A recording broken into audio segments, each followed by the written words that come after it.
Ẹ kú dédé àsìkò yìí, èyí làwọn ìròyìn tó jẹyọ nínú ìwé ìròyìn The Matrix tó jáde lónìí ọjọ́ Ajé, Monday ọgbọ̀njọ́ oṣù kẹsàn-án ọdún 2024. Ẹniọlá Sàlíù lórúkọ mi. Ó kù ọjọ́ méje péré kí ẹgbẹ́ ASUU bẹ̀rẹ̀ ìyanṣẹ́lódì rẹ̀ o lábẹ́rẹ̀.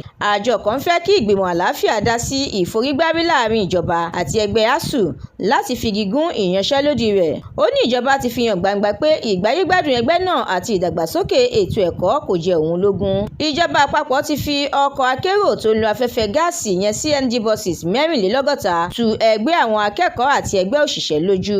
Ìjọba àpapọ̀ tún ti ń fojú sọ́nà láti yá owó míì lọ́wọ́ orílẹ̀-èdè China lábẹ́rẹ̀. Ìjọba ní orílẹ̀-èdè China gan ti ń ṣètò láti yá Nàìjíríà lówó. Ààrẹ Tinubu ti yan Tẹ́gbè láti ṣiṣẹ́ lórí ẹ̀ka àjọṣepọ̀ tó rinlẹ̀ láàrin orílẹ̀-èdè China àti Nàìjíríà.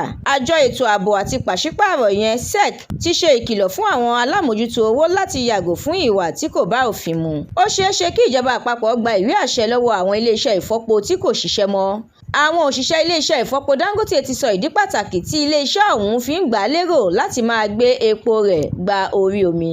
Àwọn gómìnà kan ní ìpínlẹ̀ 17 ti ṣàgbékalẹ̀ ìgbìmọ̀ tí yóò mójútó sísan ẹgbẹ̀rún lọ́nà 70 náírà, ìyẹn 70,000 naira gẹ́gẹ́ bí owó oṣù òṣìṣẹ́ tó kéré jùlọ.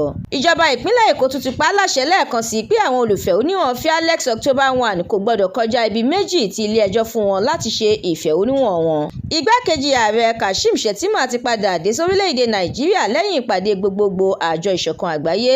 Bobrisky ti gbé Very Dark Man lọ sí ilé ẹjọ́, ó ní kó san bílíọ̀nù kan náírà fún ẹ̀sùn owó kọ́bẹ́ tó tú àṣírí rẹ̀. Látàrí ìdàrúdàpọ̀ tó ń wáyé lọ́wọ́lọ́wọ́ lẹ́yìn ètò ìdìbò gómìnà, iléeṣẹ́ ọlọ́pàá ìpínlẹ̀ Edo ti ti ọ́fíìsì igbákejì gómìnà ìpínlẹ̀ ọ̀hún pa. Àwọn ìròyìn lóríṣiríṣi lẹ lè jẹ̀gbádùn ẹ̀ tí ẹ bá darapọ̀ lójú òpó The Matrix lórí Facebook, Instagram, TikTok, YouTube àti X.